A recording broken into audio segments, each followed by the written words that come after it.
Monsoon season के अलावा post, pre और विंटर रेन भी अगर कम होती है या असंतुलित होती है तो देश के कई क्षेत्रों में काफ़ी असर पड़ता है उसका। और उससे देश में जो सामान्य तौर पर बारिश होने के बाद प्रोडक्टिविटी यानी उत्पादकता होती है फसलों की, अनाजों की, उसकी तुलना में कम बारिश की स्थिति में उत्पादकता पर असर पड़ता है। क्योंकि बारिश का पानी खेतों में जब गेहूँ की बुआई हो या चने, सरसों और मटर की बुआई हो, उस दौरान भी, और बुआई के बाद जब अलग-अलग चरण में फसल पहुँच रही होती है, जब आप फर्टिलाइज़र का छिड़काव कर रहे होते हैं, उस दौरान अगर बारिश की बूँदें कुछ गैप पर मिलती हैं, तो उससे फसलों की जो ग्रोथ है, विकास है, जिसे वानस्पतिक वृद्धि, वेजिटेटिव ग्रोथ कहते हैं, वो बहुत अच्छी होती है। और कहते हैं कि एक जैसे कहते हैं ना, अच्छे शरीर, स्वस्थ शरीर में ही स्वस्थ दिमाग का वास होता है, उसी तरह से स्वस्थ पौधे में ही स्वस्थ बीज का वास होता है।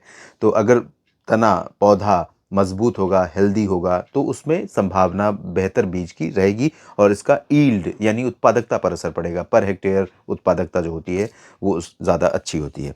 तो फिलहाल जो बारिश के आंकड़े हैं, एक बार नज़र डाल लेते हैं कि इस बार पोस्ट मानसून में 1 अक्टूबर के बाद से लेकर 15 नवंबर, 14 नवंबर के बीच में जो बारिश रिकॉर्ड की गई है, आंकड़े 14 नवंबर तक के हैं, वो पूरे भारत में जो बारिश है, एक्चुअल में रिकॉर्ड की गई है 67.9 मिलीमीटर।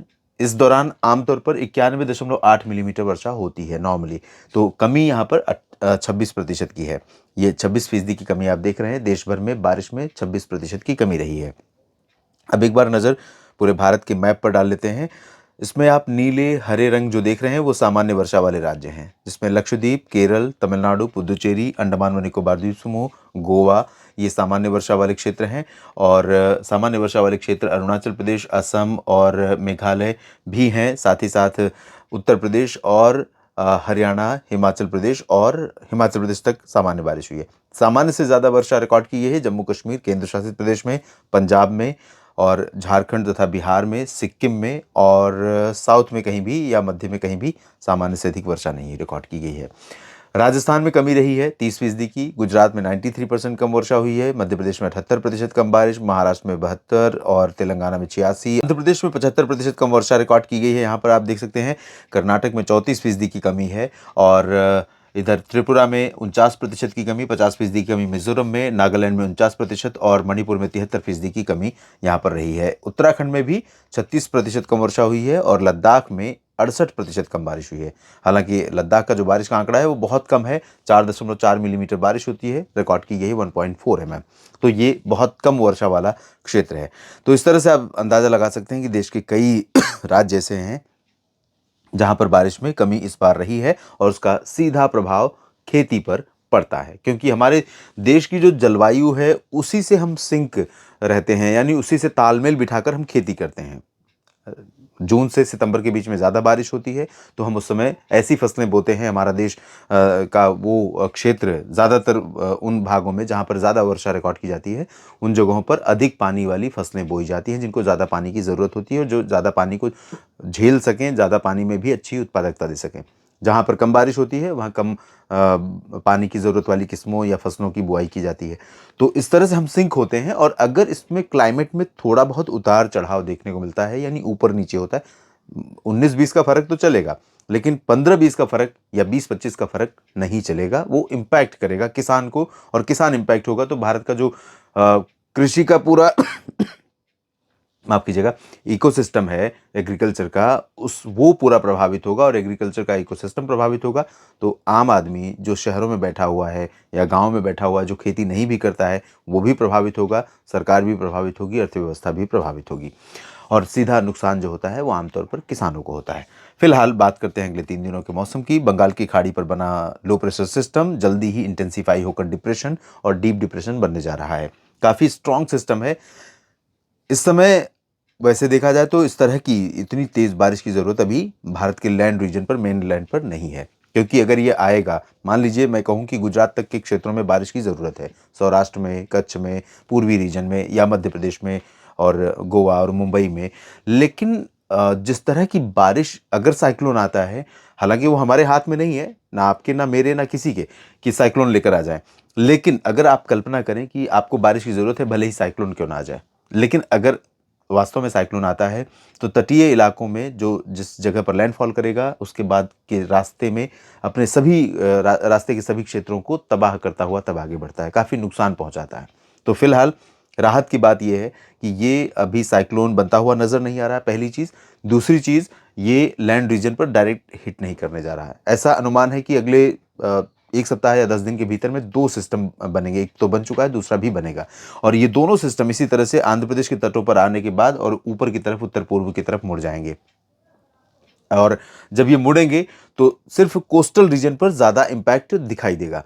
तो आज भी अनुमान यह है कि ओडिशा और पश्चिम बंगाल के जो तटवर्ती रीजन हैं, इन भागों से होते हुए आंध्र प्रदेश के पूरे तटीय क्षेत्रों में विशाखापत्तनम से लेकर नेल्लोर तक और इधर चेन्नई और पुदुचेरी से लेकर तंजावुर, कडलूर समेत पंबन तक कई जगहों पर व्यापक वर्षा होगी, तेज हवाएं चलेंगी, काफ़ी घने बादल यहाँ पर दिखाई देंगे। आंतरिक इलाकों में कर्नाटक के दक्षिणी आंतरिक हिस्सों में, आंध्र प्रदेश के रायलसीमा और तमिलनाडु के आंतरिक इलाकों, केरल, लक्षद्वीप और तटीय कर्नाटक में कहीं-कहीं पर हल्की वर्षा हो सकती है। बाकी जगहों पर साउथ पेनिनसुलर रीजन में ड्राई वेदर रहेगा, तेलंगाना में शुष्क मौसम रहेगा।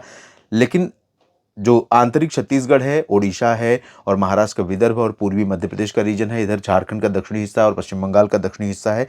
इन भागों में कई जगहों पर काफ़ी तेज़ हवाएँ चलेंगी आज और काफ़ी तेज़ हवाओं में नमी होने के कारण यहाँ पर काफ़ी क्लाउडिंग भी बन सकती है। का ऐसे बादल भी पहुँच सकते हैं जिन्हें देख कर के आपको लग सकता है बारिश होने वाली है। लेकिन बारिश की उम्मीद बहुत कम है इन आंतरिक इलाकों में। बिहार में भी चांसेस कम है। पूर्वोत्तर भारत में मणिपुर, मिज़ोरम, त्रिपुरा और नागालैंड, मणिपुर, मिज़ोरम, त्रिपुरा में बारिश की संभावना है। मेघालय, असम, अरुणाचल में फिलहाल आज ड्राई वेदर रहेगा। सिक्किम, बिहार में भी शुष्क मौसम रहेगा। उत्तर प्रदेश, राजस्थान, पंजाब, हरियाणा, गुजरात, दिल्ली और जम्मू कश्मीर, हिमाचल प्रदेश, उत्तराखंड, इन भागों में भी शुष्क मौसम रहेगा। निचली सतह पर, सरफेस पर उत्तर पश्चिमी दिशा की हवाएं पंजाब से लेकर दिल्ली, उत्तर प्रदेश और बिहार के कुछ भागों तक चलती रहेंगी, राजस्थान में चलती रहेंगी। जिन भागों में पश्चिमी दिशा की हवाओं का असर रहेगा, चाहे अमृतसर हो, लुधियाना, पटियाला, हिसार या दिल्ली, आगरा और अलीगढ़, मथुरा, झांसी, इन भागों में और इधर सीकर से लेकर चूरू, गंगानगर, हनुमानगढ़, बीकानेर, जैसलमेर, इन भागों में तापमान में गिरावट होती रहेगी धीरे-धीरे। लेकिन जहां पर इन हवाओं का असर कम हो रहा है, हवाएं नहीं पहुंचेंगी उत्तर पश्चिमी दिशा की शुष्क और ठंडी, वहां पर टेम्परेचर थोड़ा सा राइज करेगा, मिनिमम टेम्परेचर। तो जो ठंडी आपने फील की है कल या परसों में दीपावली के दिन, उससे थोड़ा सा कम सर्दी महसूस की जाएगी। आप देखेंगे कि ये आखिर कैसा मौसम है कि एक दिन सर्दी बढ़ती है, दूसरे दिन कम हो जाती है, फिर बढ़ती है, फिर कम हो जाती है। तो ये सारा खेल हवाओं का है। और फिलहाल इस तरह का मौसम रहेगा आज। और उसके बाद हम बात करते हैं कल की, कल यानी 16 नवंबर की। 16 नवंबर को आप देखें तो उत्तर भारत के भागों की तरफ हवाओं के रुख में कोई ज़्यादा परिवर्तन नहीं हो रहा है। ये थोड़ा सा हाइट की हवाएं हैं, लगभग एक सतह से लेकर के 1.5 किलोमीटर के बीच की। तो थोड़ी पूर्वी हवाएं यहाँ पर जोर मार रही हैं और ये पूर्वी हवाएं जैसे ही बढ़ेंगी, उत्तर पश्चिमी दिशा की हवाएं थोड़ा कमज़ोर हो जाएंगी। धुंध और कुहासा, पोल्यूशन, स्मॉग यानी कि परेशानियाँ, थोड़ी-सी मुश्किलें जो दिवाली के 1 दिन पहले या दीपावली के दिन जिस तरह का खुशनुमा मौसम हुआ था गंगा के मैदानी बेल्ट में, जो कि सबसे ज़्यादा प्रभावित होता है प्रदूषण से, उन जगहों पर फिर से प्रदूषण के रूप में हमें धुंध देखने को मिलेगी। पंजाब हो, हरियाणा या दिल्ली या उत्तर प्रदेश और राजस्थान, और इस तरह से पर्वतीय क्षेत्रों में शुष्क मौसम रहेगा ही। टेम्परेचर यहाँ पर थोड़ा-सा बढ़ेगा, जब तक कि डब्ल्यूडी ना आ जाए, बर्फबारी ना हो, तब तक थोड़ा राइज़ करेगा मिनिमम खास तौर पर। और यहाँ पर बीच-बीच में पश्चिमी दिशा की हवाएँ चलती रहेंगी। जैसे ही पश्चिमी दिशा दिशा की हवाएँ चलेंगी, पॉल्यूशन साफ़ हो जाएगा और उसके बाद जैसे ही वो कमज़ोर पड़ेंगी, इधर की हवाएँ यहाँ ज़ोर मारेंगी और ये दिन में कई बार फ्लक्चुएशन आपको देखने को मिल सकता है। कभी धुंध बढ़ेगी, धूप कम दिखाई देगी, कभी धूप ज़्यादा दिखाई देगी, धुंध कम हो जाएगी। तो धुंध मतलब पॉल्यूशन। तो ये स्थिति यहाँ पर जारी रहेगी राजस्थान और मध्य प्रदेश तक, उत्तर प्रदेश तक। लेकिन यहाँ पर देखिए आप पूर्वोत्तर और पूर्वी भारत के भागों में बिहार, झारखंड और पश्चिम बंगाल के कई ज़िलों में बारिश की संभावना बन सकती है, बादल छाने की संभावना बन सकती है। पूर्वोत्तर में दक्षिणी क्षेत्रों में मेघालय से लेकर दक्षिणी असम और नागालैंड, मणिपुर, मिज़ोरम, त्रिपुरा में कई जगहों पर व्यापक वर्षा हो सकती है और तटीय पश्चिम बंगाल, ओडिशा में कई जगहों पर भारी बारिश हो सकती है। बाकी यहाँ पूर्वी तटों पर धीरे-धीरे गतिविधियाँ कम हो रही हैं, लेकिन वर्षा की संभावना बनी हुई है। तमिलनाडु, केरल, कर्नाटक में भी बारिश हो सकती है। तेलंगाना, महाराष्ट्र, गुजरात, मध्य प्रदेश, यहाँ पर पूरी तरह से ड्राई वेदर और छत्तीसगढ़ में भी शुष्क मौसम। लेकिन आंतरिक ओडिशा, झारखंड के पश्चिमी हिस्सों और पूर्वी मध्य प्रदेश, छत्तीसगढ़, महाराष्ट्र के विदर्भ, इन भागों में कई जगहों पर तेज़ पूर्वी हवाएं आर्द्रता वाली चलेंगी। बादल यहाँ पर आएंगे, ऐसी संभावना है और कहीं पर गर्जना वाले बादल भी पहुंच सकते हैं, जो बूंदें दे सकते हैं या बारिश दे सकते हैं हल्की-फुल्की। और अब बात 17 नवंबर की। 17 नवंबर को ये सिस्टम, अनुमान है कि डिप्रेशन बनेगा यहाँ पर ओडिशा के तटों के पास, डीप डिप्रेशन। और डीप डिप्रेशन बनने के बाद ओडिशा के तटीय क्षेत्रों में कटक, पुरी, पारादीप समेत दीघा, मिदनापुर और पश्चिम बंगाल में कोलकाता समेत तमाम इलाकों में व्यापक बारिश दे सकता है, तूफानी बारिश दे सकता है और कई जगहों पर थंडर स्टॉर्म के साथ यानी बादलों की भीषण गर्जना के साथ वर्षा हो सकती है, जिससे सामान्य जनजीवन पर असर पड़ सकता है। थोड़ा संभल कर रहें, क्योंकि ये लाइटनिंग और थंडरस्टॉर्म के साथ होने वाली बारिश काफ़ी जान और माल के लिए नुकसान का कारण बन जाती है। साइक्लोन भले न बने, लेकिन ये नुकसान पहुंचा सकता है। झारखंड में भी कई जिलों में बारिश होगी। सिंहभूम में और जमशेदपुर, रांची, धनबाद और दुमका, देवघर, डाल्टनगंज समेत तमाम जगहों पर, दक्षिणी और पूर्वी बिहार के भी क्षेत्रों में, शहरों में बारिश हो सकती है। भागलपुर, जमुई, बांका, लखीसराय, शेखपुरा, नालंदा, गया, बक्सर, कैमूर, इन भागों में कई स्थानों पर वर्षा हो सकती है। उत्तरी क्षेत्रों में चांसेस बारिश के नहीं रहेंगे। उप हिमालय, पश्चिम बंगाल, सिक्किम और पूर्वोत्तर में अरुणाचल, असम के उत्तरी क्षेत्रों में बारिश नहीं होगी, लेकिन मेघालय, दक्षिणी असम, नागालैंड, मणिपुर, मिजोरम, त्रिपुरा में कई जगहों पर व्यापक वर्षा होगी। ओडिशा के आंतरिक जिलों में भी कई स्थानों पर वर्षा की संभावना है। तटीय क्षेत्रों को छोड़कर छत्तीसगढ़, पूर्वी मध्य प्रदेश में बादल दिखेंगे, लेकिन बारिश की उम्मीदें बहुत कम है, लेकिन बूंदें पड़ सकती हैं। इधर पूर्वी तटों पर बारिश ऑन एंड ऑफ जारी रहेगी और आंतरिक तमिलनाडु, केरल के हिस्सों में और दक्षिणी आंतरिक कर्नाटक तथा लक्षद्वीप में कुछ स्थानों पर वर्षा हो सकती है। बाकी साउथ पेनिनसुलर रीजन या सेंट्रल इंडिया यानी महाराष्ट्र, गुजरात, राजस्थान समेत उत्तर भारत में पंजाब, हरियाणा, दिल्ली, उत्तर प्रदेश और कश्मीर से लेकर उत्तराखंड तक ड्राई वेदर रहेगा। एक डब्ल्यूडी आता हुआ दिखाई दे रहा है, बहुत ज़्यादा प्रभावशाली नहीं है, कुछ असर पड़ेगा।